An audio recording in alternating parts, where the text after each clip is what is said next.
untuk usaha sendiri, membuka usaha sendiri begitu Bu. Oh, jadi kamu suka berbisnis daripada tertarik ke hukum gitu ya? Iya. Apa sih sebenarnya yang membuat kamu tertarik gitu?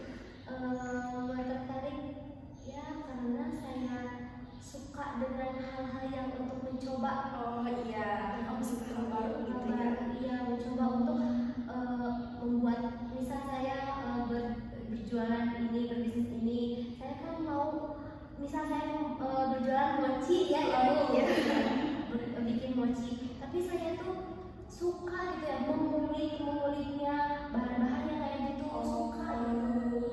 Tapi saya bingung kenapa saya memilih jurusan hukum gitu. Mungkin kamu sebenarnya masuk jurusan hukum karena keluarga kamu itu? Iya. Oh iya. Jadi keluarga kamu sebenarnya ingin kamu ke menjadi apa kerjaan kamu itu jurusan Iya, tapi keluarga saya menuntut saya untuk jurusan hukum. Keluarga juga harus, cita-cita saya menjadi itu harus sesuai jurusan. Jadi kamu ini ya merasa tertekan gitu? Iya, saya tertekan banget Bu. Soalnya kan banyak yang sering cuma bilang gini, khawatir cina itu sayang loh, itu ijazah kamu tidak dimanfaatkan cina gitu. Intinya gini Bu, udah lulus S1 malah berbisnis begitu. Jadi kamu teh apa ya? Kamu tuh memiliki minat untuk ini, kurang memiliki minat untuk menjadi seorang yang berprofesi hukum. Tapi kamu kayak apa sih sebenarnya yang membuat kamu bingung sekarang ini gitu?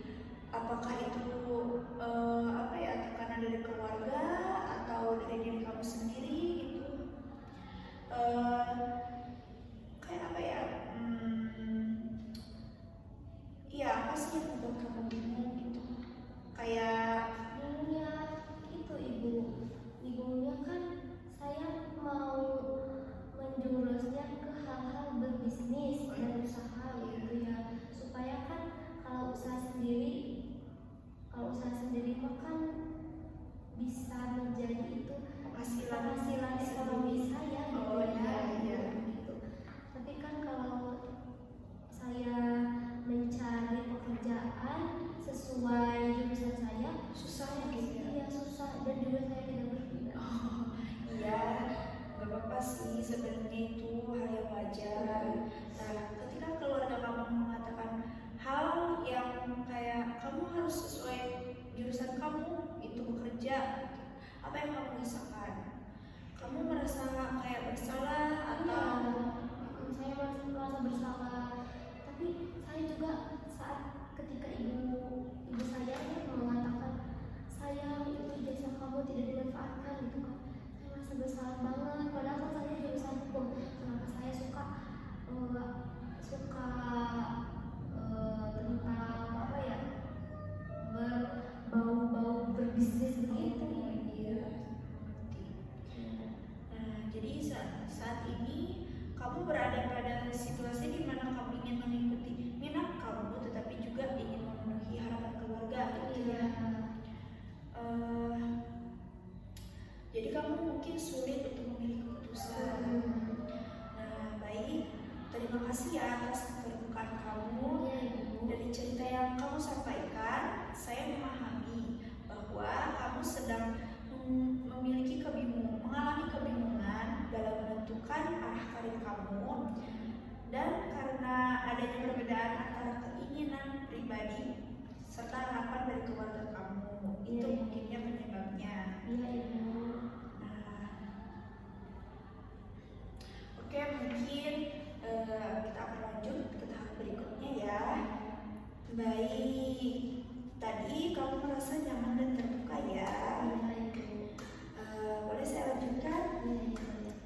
Nah, pada tahap berikutnya saya ingin kamu lebih memahami tentang apa yang kamu pikirkan ketika membayangkan masa depan kamu. Apakah kamu bersedia? Ya. Baik.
Kalau selain itu, Selain itu sih saya takut sekitar di lingkungan saya, orang tua saya kecewa kepada saya. Soalnya kan saya memilihnya untuk berbisnis, tapi kan saya S1 gitu ya ibu, Iya. jurusan maupun malah ikut ya kayak dagang gitu.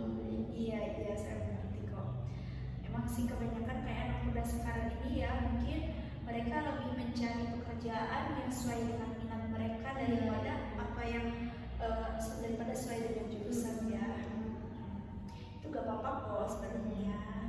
Nah, ketika pikiran-pikiran tersebut muncul, apa yang kamu rasakan? Kayak lingkungan kamu itu kayak takut orang tua kamu kecewa, kamu merasa gimana? Cemas, sedih. Oh iya. Saya memikirkan itu kan bingung juga ibu. Soalnya kan ya saya tekanan dari orang tua saya harus sesuai jurusan. Kamu itu harus cita-cita kamu itu harus sesuai jurusan kamu, tapi saya tidak minat gitu ibu. Jadi saya itu banyak tekanan dari orang tua yang harus bekerja dengan sesuai jurusan saya. Tapi kan saya maunya di bidang itu ibu, jualan, bidang bisnis. Ya, tapi itu apa kok. Nah, biasanya apa yang kamu lakukan ketika kamu merasa seperti itu? Saya Kayak apa ya? Kayak kamu suka memikirkan hal yang buruk gitu. iya ibu, saya memikirkan hal yang buruk begitu. Jadi takut mengecewakan orang tua. Kayak mungkin kamu suka menunda untuk Iya, mengambil keputusan gitu. begitu ibu. Jadi keputusan saya itu banyak yang ditunda-tunda karena saya kan banyak kebingungan gitu, ya merasakan kecemasan begitu ibu. Mungkin itu alasan kamu sampai saat ini bingung untuk memilih pekerjaan gitu ya. Jadi, nah pikiran-pikiran itu apakah membuat kamu semakin ragu untuk melangkah? Pikiran Kayak takut untuk mengecewakan keluarga itu.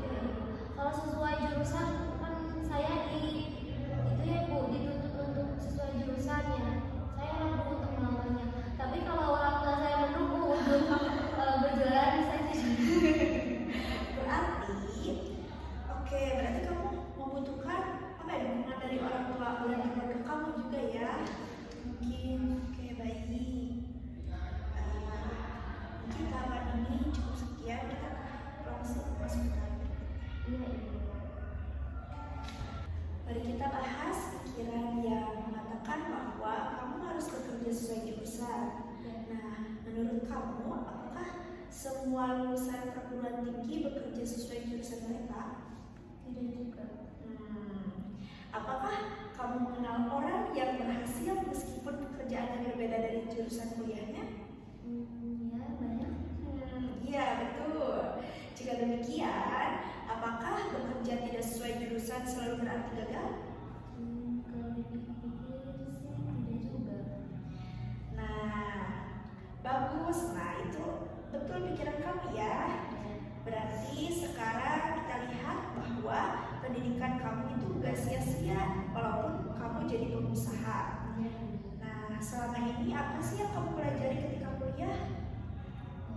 Saya belajar berpikir kritis, terus menganalisis masalah, berkomunikasi, dan juga mempelajari aturan-aturan hukum. Menurut kamu pelajaran yang kamu pelajari di perkuliahan itu berguna gak sih untuk kamu menjalankan usaha? Ya, berguna juga. Betul, itu sangat berguna ya. Jadi, apakah kamu berpikir bahwa pendidikan kamu sia-sia jika kamu menjadi pengusaha? Betul, jika kamu merasa seperti itu, bagaimana kalimat yang lebih tepat untuk kamu itu kamu berpikir bahwa pendidikan kamu itu gak akan sia-sia jika kamu menjadi pengusaha. Pikiran tepatnya Ya, kata yang tepat gitu. saya berarti saya saya belajar ilmu-ilmu hukum berarti bermanfaat juga untuk proses apa sih namanya, proses berbisnis gitu, berusaha untuk berusaha, jadi itu bermanfaat juga ya Ibu. Iya, betul sekali itu. Nah, jadi mungkin pendidikan kamu tetap bermanfaat ya walaupun kamu menjadi pengusaha. Nah, sangat baik itu ya. Sekarang pikir tentang pikiran bahwa kamu akan gagal.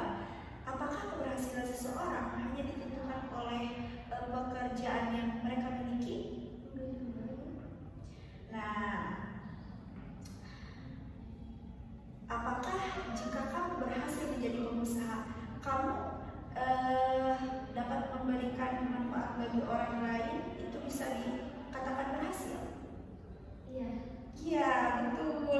Jadi pikiran baru yang bisa kamu, jadi apa sih pikiran baru yang bisa kamu gunakan untuk kamu dapat mencapai keberhasilan kamu? Pikiran baru. Yang sebelumnya kamu kan overthinking, kayak kamu memikirkan tentang lingkungan kamu, keluarga kamu, sehingga kamu susah untuk memilih pekerjaan dan membuat kamu ragu untuk melangkah. Nah, pikiran apa sih? Pikiran baru apa sih yang kamu miliki sekarang setelah kamu mengetahui ternyata jurusan kamu itu dapat bermanfaat untuk kamu menjalankan usaha berbisnis gitu? Apa sih gitu? Kayak apa ya, kata-kata apa yang bisa yang masuk ke dalam hal tersebut gitu, bahwa usaha kamu itu bisa berhasil dengan jurusan kamu.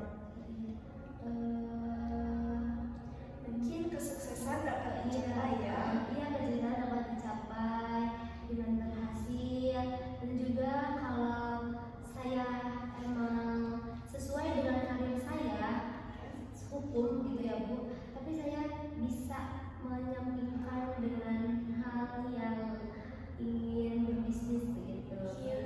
Mungkin begitu juga udah bersyukur, mudah-mudahan mencapai kesuksesannya begitu. Amin, betul banget itu.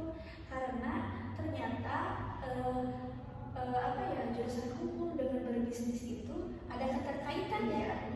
Iya. Berarti kalau ada yang bilang jurusan hukum itu gak bisa menjadi pengusaha, berarti itu mungkin pernyataan yang gak benar gitu ya.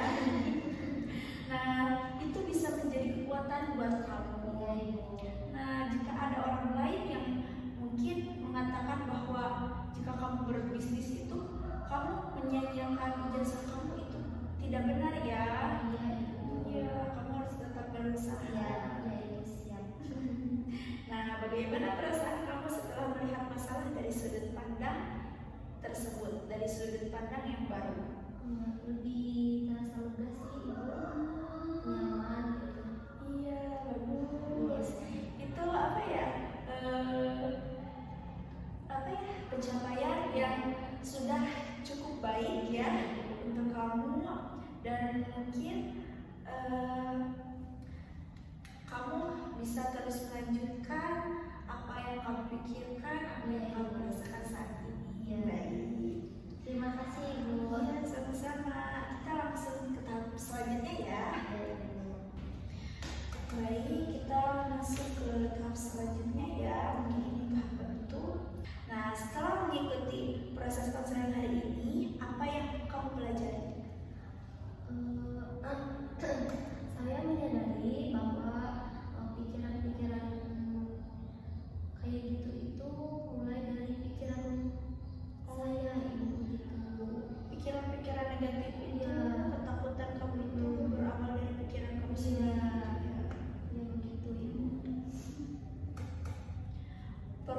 apa sih yang paling kamu rasakan saat ini?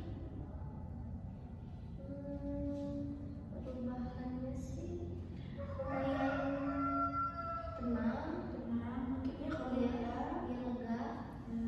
Mungkin kamu juga yakin bahwa bekerja itu tidak harus sesuai dengan jurusan dan kamu tidak merasa bahwa bekerja sesuai jurusan itu baru dianggap berhasil gitu ya mungkin ya. Iya. Nah, bagaimana dengan keinginan kamu menjadi pengusaha sekarang? Saya semakin bersemangat lah ya Bu, soalnya kan itu yang diinginkan saya gitu ya. Iya betul. Saya sangat bangga sih sama apa ya tekad kamu, keinginan kamu ya sampai saat ini. Kayak kamu ingin juga mencari solusi gitu ya. Ya, baik. Apa langkah selanjutnya yang ingin kamu lakukan setelah ini? Saya sih akan menentukan untuk berbisnis dari hal yang sederhana aja sih Bu, usaha sederhana, usaha kecil-kecilan aja. Iya, betul. Itu bagus ya, itu pikiran kamu betul sekali. Dari diawali dulu dari usaha yang kecil dulu mungkin ya. Terus bagaimana dengan keluarga kamu? Kalau aku sih kayaknya aku akan berbicara baik-baik deh Bu, kayaknya. Soalnya kan saya selama 4 tahun itu tidak akan sia-sia ilmunya dan juga bermanfaat bagi saya yang akan menjadi perjuangan dalam bisnis gitu. Iya, berarti kamu berpikir bahwa apa yang kamu pelajari selama di perkuliahan itu tidak akan sia-sia ya, karena bermanfaat untuk kamu. Iya begitu Ibu. Betul, kamu harus melakukan hal tersebut Iya. ya. Dan saya sangat mendukung kamu. Iya. Terima kasih banyak Ibu. Sama-sama.